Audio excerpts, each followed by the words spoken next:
السلام علیکم ورحمۃ اللہ وبرکاتہ۔ آج میں آپ کو طب نبوی کے متعلق بتانا چاہتا ہوں۔ حضور اقدس صلی اللہ علیہ وسلم نے ارشاد فرمایا کہ اللہ کے بندو، تم لوگ دوائیں استعمال کرو، اس لیے کہ اللہ تعالیٰ نے ایک بیماری کے سوا تمام بیماریوں کے لیے دوا پیدا فرمائی ہے۔ لوگوں نے عرض کیا کہ یا رسول اللہ صلی اللہ علیہ وسلم، وہ کون سی بیماری ہے جس کی کوئی دوا نہیں ہے؟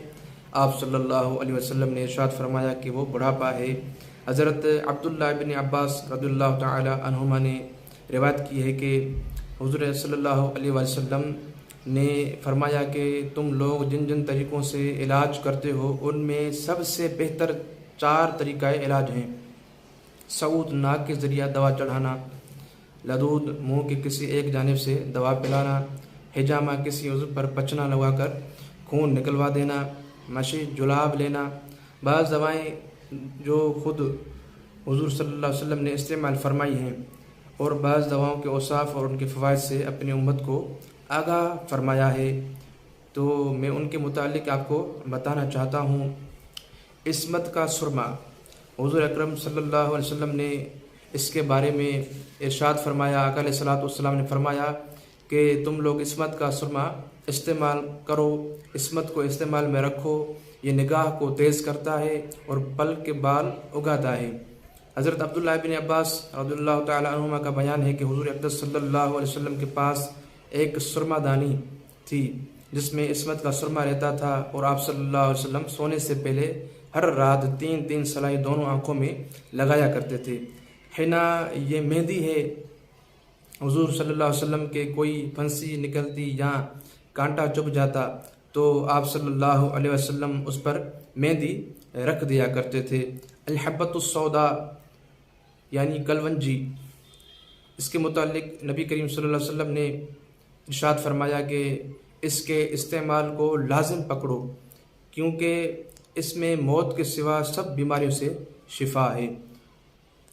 التلبینہ، آٹا، پانی، شہد، تیل ملا کر ہریرا کی طرح بنایا جاتا ہے۔ حضور صلی اللہ علیہ وسلم کے گھر والوں میں جب کوئی شخص جاڑا بخار میں مبتلا ہوتا تھا تو آپ صلی اللہ علیہ وآلہ وسلم اس طعام کے تیار کرنے کا حکم دیتے تھے اور فرماتے تھے کہ یہ کھانا غمگین آدمی کے دل کو تقویت دیتا ہے اور بیمار کے دل سے تکلیف کو اس طرح دور کر دیتا ہے جس طرح تم لوگ پانی سے اپنے چہروں کے میل کچیل کو دور کر دیتے ہو۔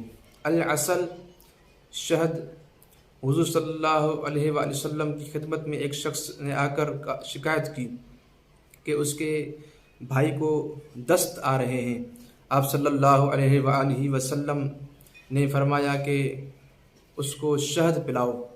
پھر وہ دوبارہ آیا اور کہنے لگا کہ دست بند نہیں ہوئے، ارشاد فرمایا کہ اس کو شہد پلاؤ۔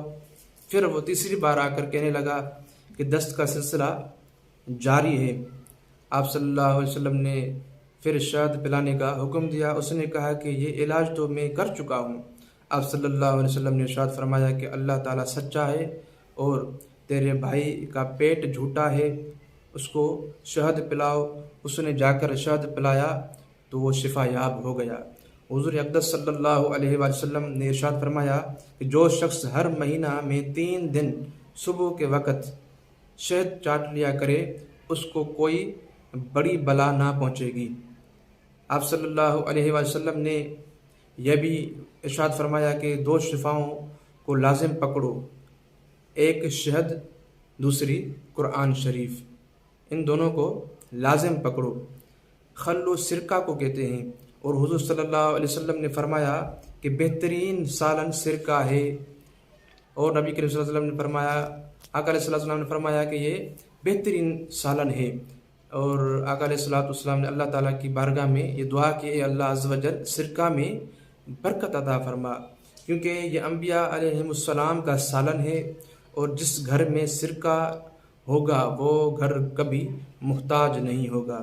زیت، روغن زیتون، حضور اقدس صلی اللہ علیہ وسلم نے ارشاد فرمایا کہ تم لوگ روغن زیتون کو سالن کے طور پر استعمال کرو اور اس کو بدن پر بھی ملتے رہو، کیونکہ یہ مبارک درخت سے نکلا ہوا ہے اور دوسری حدیث میں یوں وارد ہوا کہ تم لوگ روغن زیتون کو کھاؤ اور اس کو بدن میں لگاؤ کیونکہ یہ برکت والی چیز ہے، مسمن بدن کو فربا کرنے والی دوا۔ حضرت عائشہ صدیقہ رضی اللہ تعالی عنہ کہتی ہیں کہ میری والدہ نے جب میری رخصتی کا ارادہ کیا تو میرا علاج کرنے لگی کہ میں ذرا فربا بدن ہو جاؤں، مگر کوئی علاج کارگر نہ ہوا، مگر جب میں نے ککڑی کو تازہ کھجور کے ساتھ کھانا شروع کر دیا تو میں خوب فربا بدن والی ہو گئی۔ حضرت عبداللہ بن جعفر رضی اللہ تعالیٰ عنہ کہتے ہیں کہ رسول اللہ صلی اللہ علیہ وسلم ککڑی تازہ کھجوروں کے ساتھ تناول فرمایا کرتے تھے۔ عشاء رات کے کھانے کو کہتے ہیں عشاء۔ حضور صلی اللہ علیہ وسلم نے ارشاد فرمایا کہ رات کا کھانا ترک نہ کرو، کچھ آپ نے فرمایا کہ کچھ نہ ملے تو ایک مٹھی کھجور ہی کھا لیا کرو، کیونکہ رات کو کھانا چھوڑ دینے سے جلد بڑھاپا آ جاتا ہے۔ اور نبی کریم صلی اللہ علیہ وسلم نے اجوا کھجور مدینہ منورہ کی کھجوروں میں سے ایک کھجور کا نام ہے، اس کے بارے میں ارشاد فرمایا کہ اجوا جنت میں سے ہے اور وہ جنون یا زیر سے شفا ہے۔ اجوا کی یہ جو کھجور ہم کھاتے ہیں یہ مدینہ منورہ کی کھجوروں میں سے ایک کھجور کا نام ہے۔ اور سنام کی ایک دوا ہے۔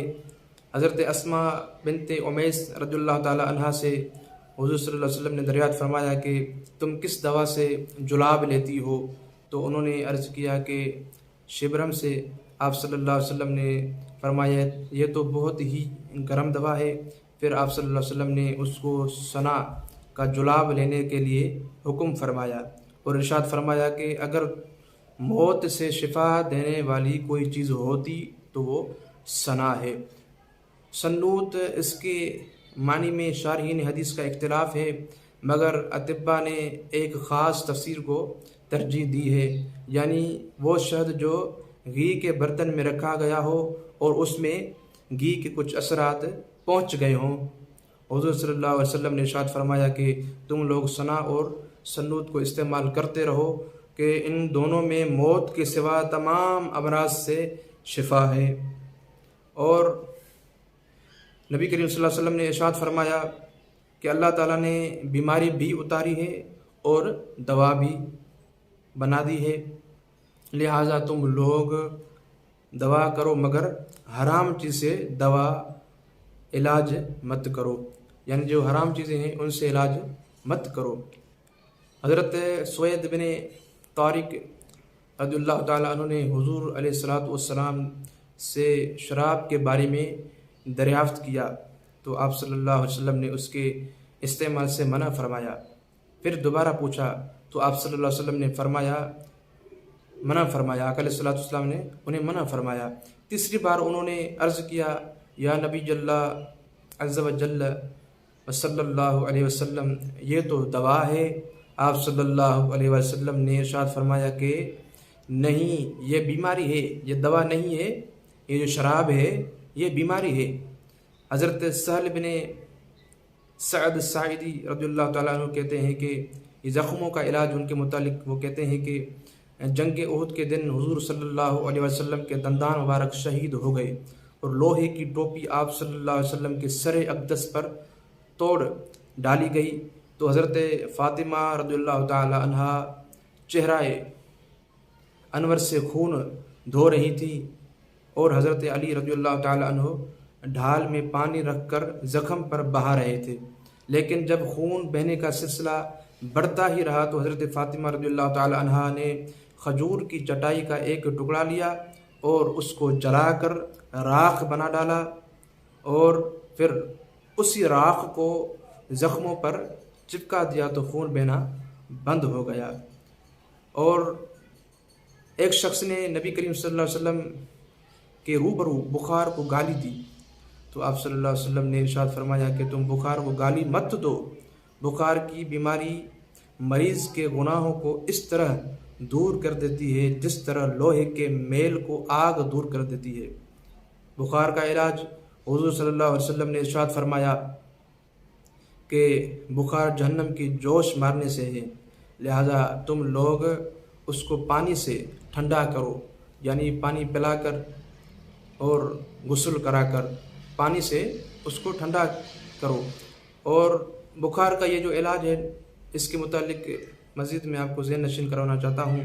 بخار کا یہ جو علاج ہے ایک خاص قسم کے بخار کا علاج ہے جو عرب میں ہوتا ہے، جس کو اطباء صفراوی بخار یا ہمیہ ناریہ، لو لگنے کا بخار کہتے ہیں۔